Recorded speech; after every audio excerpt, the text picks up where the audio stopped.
Jai Hind, dear students. It is my new session and today we will learn how to write a good speech. Speech writing we will learn. Students, I know that it is very difficult for some of us to deliver a speech. Doesn't matter, don't worry. If you are uncomfortable, if it has always been scary to go there on the stage and speak, but it is very important, very important for all the students to learn how to write a good speech. Reason that the same question of speech writing you have to face again and again, right from class 7 to class 12 to your senior class. Okay, but word limits used to change. So today we will learn how to clearly state our point of view and end our speech on a forceful note. Let's start. Format. The format of the speech is very easy. The format is divided in three parts. Generally, it is divided in three parts. First one is opening paragraph. In this, you will learn that what we do in the opening paragraph. First of all, when you are writing a speech, you will be giving a suitable heading. Give a suitable heading to your speech. After giving a heading, start your speech with a direct address to the audience. Direct address means you are giving your audience a warm welcome. So, if you are giving a speech in your school, you can start in this way. Honorable Principal Sir, respected Headmistress Ma'am, teachers and my dear friend. This is your direct address. After that, give your introduction. I, then your name, stand here to share my views on. After on, just you will be introducing your topic. Okay, so this is your opening paragraph. Now the next one, the second part is body. Body of the speech, you have to express whatever you want to speak.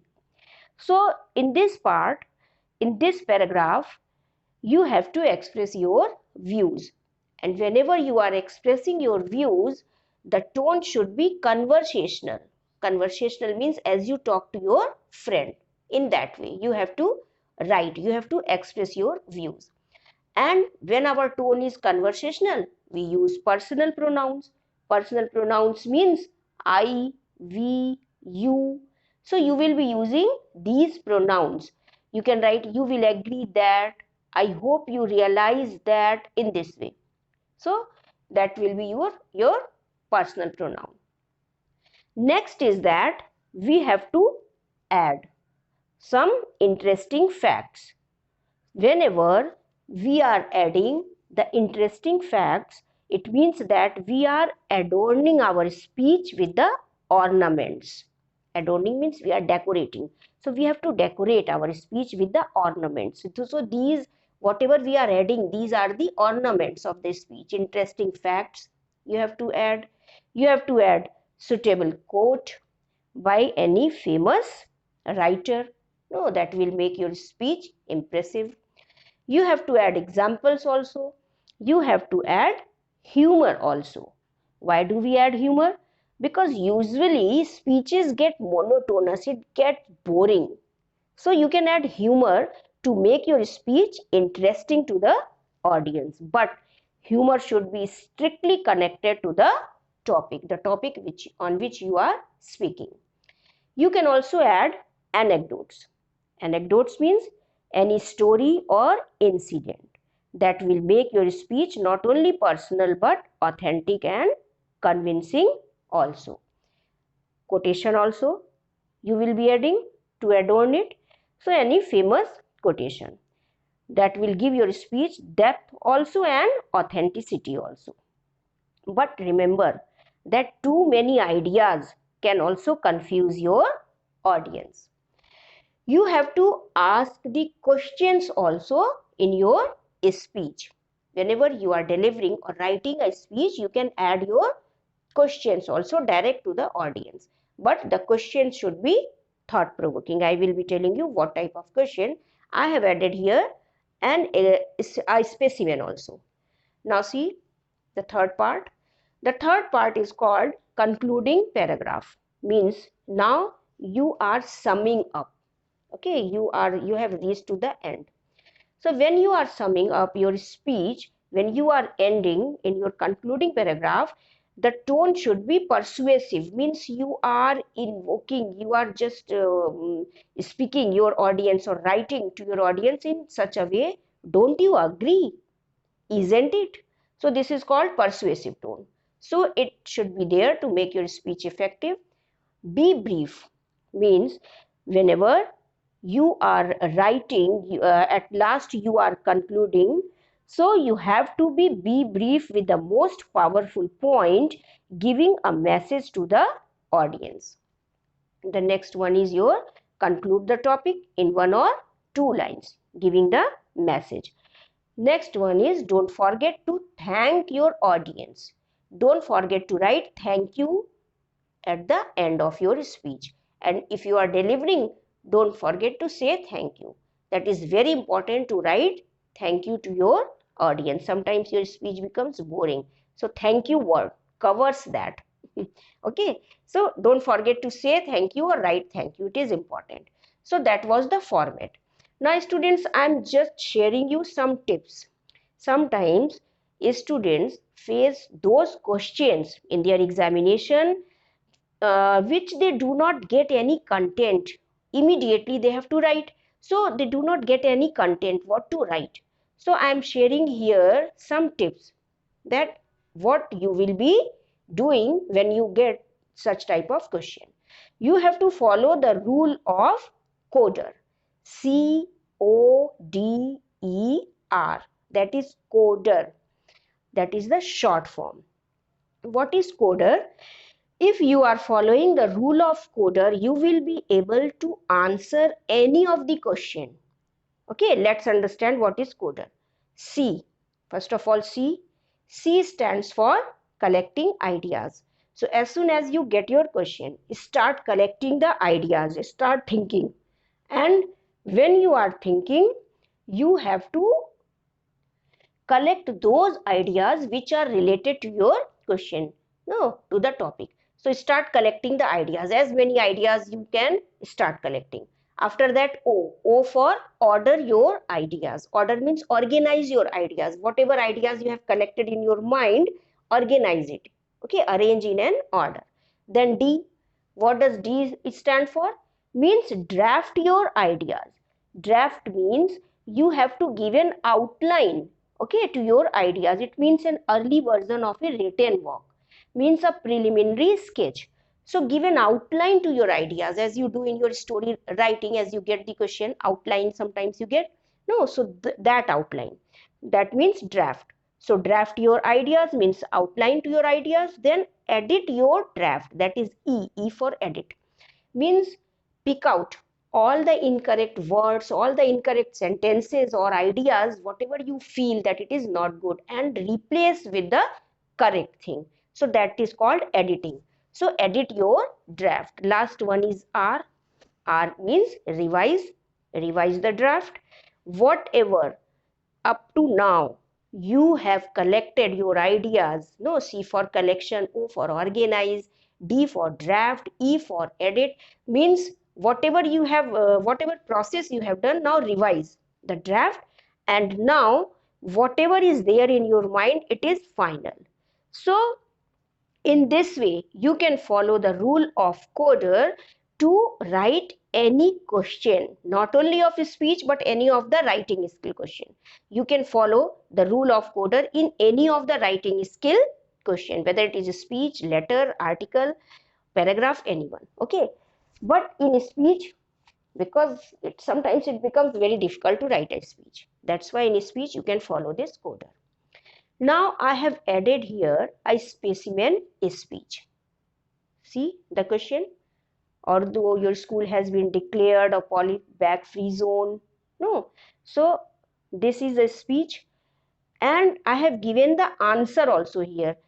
And when you will be seeing the answer, you will be able to understand how to write a speech. That will be more clear to you. See, do not exceed 150 words. The word limits are also there, and word limits differ from class 7 to class 12. In upper classes it may be up to 200 words also, and in your class 8th or 7th it may be 120 words also. Here I have given 150 words. See the answer of this question. First of all, I have given the heading evils of polybags. After that, direct address. See, this is direct address. Good morning, honorable principal sir, respected headmistress ma'am, teachers, and my dear friends. After that, your introduction, I, Anay, and then your topic. See, on the evils of, share my views on the evils of using polybags. So this was your first part. Now second part, what was the second part? Body. So this is the body. You have expressed your views here. I am sure you all have seen the ugly side of field. I have used your personal pronoun, I. Okay, because you have to use conversational tone.